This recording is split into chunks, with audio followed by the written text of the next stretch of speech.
Let's talk about number 8, how you can earn more money strategically and be smart with it. Let's take a minute and let's dream about a hypothetical situation. Let's imagine that you could make an additional $10,000 a month. Every month, an additional $10,000 hits your bank account. What would you do? Now, when I ask the average person this, what they would tell you is, well, I'm gonna go out and buy myself a new car, I'm gonna buy a new house, I'm gonna go to Cancun, I'm gonna go on a fancy vacation and buy a whole bunch of nice things. Because we think in terms of spending. But this is where I want you to flip that and remember this, that the goal is to invest and save before you spend your money. And if you do that, you can become wealthier faster. The fastest way to accelerate your path to wealth, being financially free and never having to worry about money again, is to increase your investments before you increase your spending. So remember this, as you earn more money, to at least follow something like this, where you have a 75, 15, 10 plan in place where if you make an additional $10,000 a month, you make an additional $100 a month, or you make an additional $1 million a month, you're always investing and saving this money before you spend all this money. Now, how do you go out and earn more money? And this is going to depend on you, but what happens to a lot of people is you start going down this financial journey and then you say, I like this financial education stuff, I like this investing stuff, I'm actually seeing this wealth start to happen, I'm actually starting to see this wealth start to build. It doesn't happen overnight. I call it a decade of sacrifice because the first few years you're going to see nothing. But the few years after that you start to see a little bit. The few years after that, you start to see a little bit more. And then the last few years in this decade of sacrifice, this is where your wealth really starts to accelerate.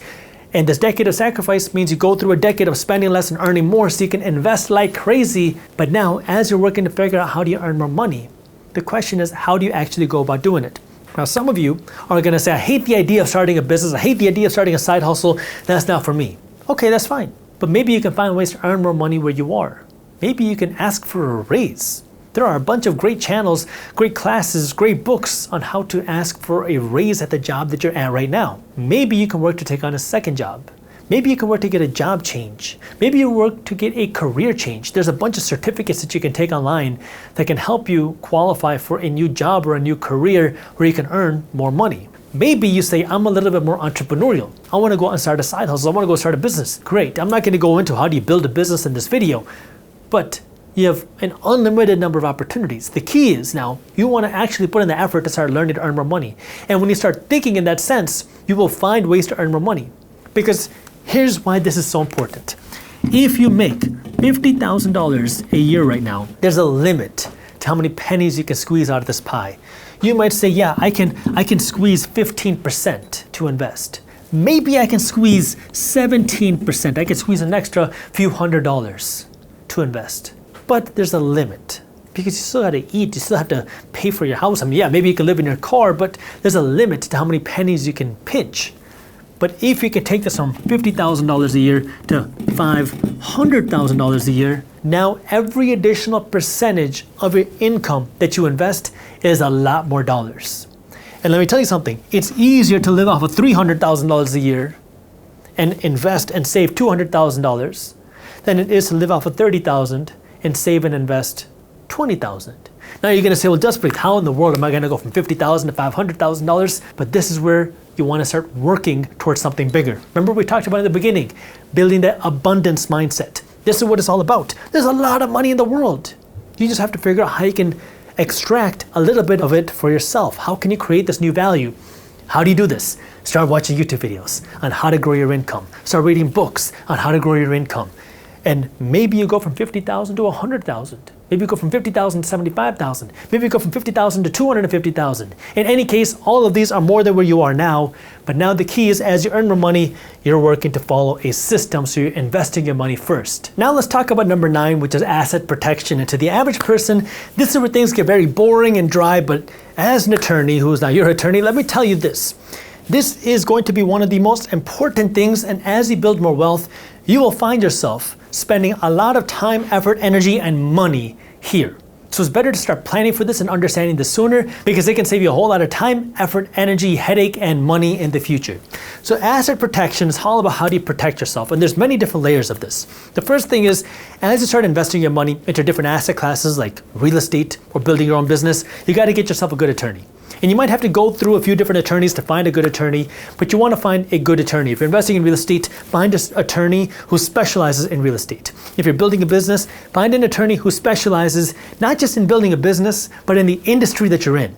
So if you're building a guacamole business, find an attorney who specializes in the food services industry. If you're doing something online, find an attorney that specializes in internet businesses, digital businesses, e-commerce businesses, YouTube businesses, whatever it might be. That's going to save you a lot of headache, because there's a lot of general attorneys out there that will tell you that, yeah, it's all the same stuff. It is not.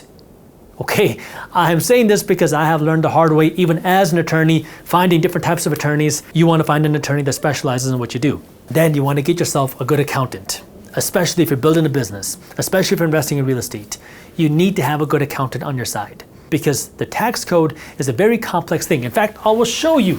This is a copy of the Federal Income Tax Code. It is thousands of pages long with this very tiny font, because there are many different nuances in the Federal Income Tax Code. It is not worth your time, effort, and energy to read this and understand this. Get a good attorney and get a good accountant who can help you with this.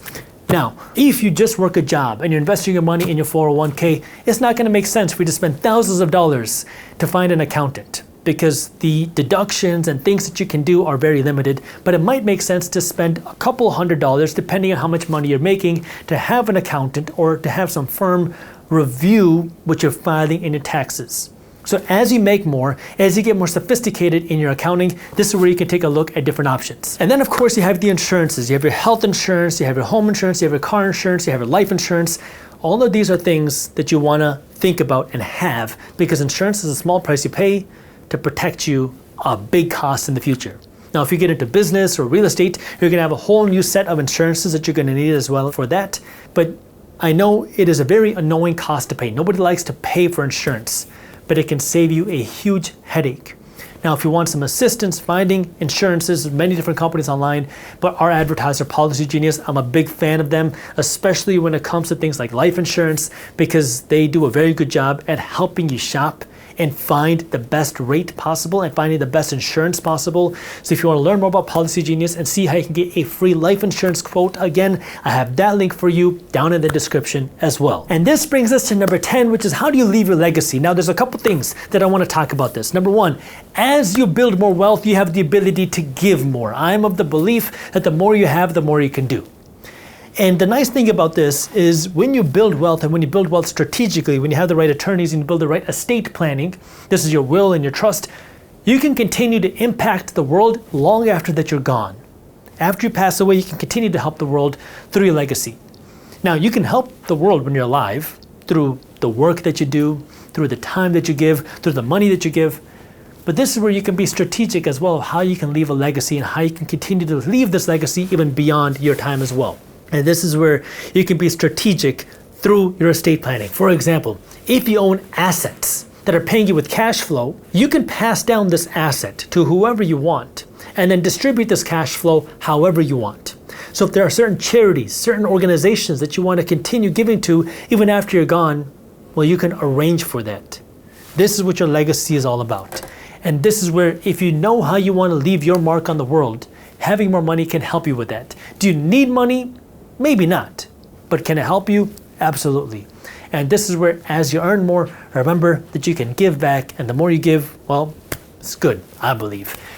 And that's where now you can truly build the generational wealth, because now not only do you have the ability to educate the future generation, you have the ability to help them understand the assets, and you can also pass down the assets as well. If you enjoyed this clip and you want to continue your financial education journey, I have another video that I think you'll love. All you got to do is click that button right over there. And for those of you who want to stay up to date on the top finance and business news, you can join Market Briefs, my free financial newsletter, by clicking that button below. Thank you for watching, and I'll see you in the next one.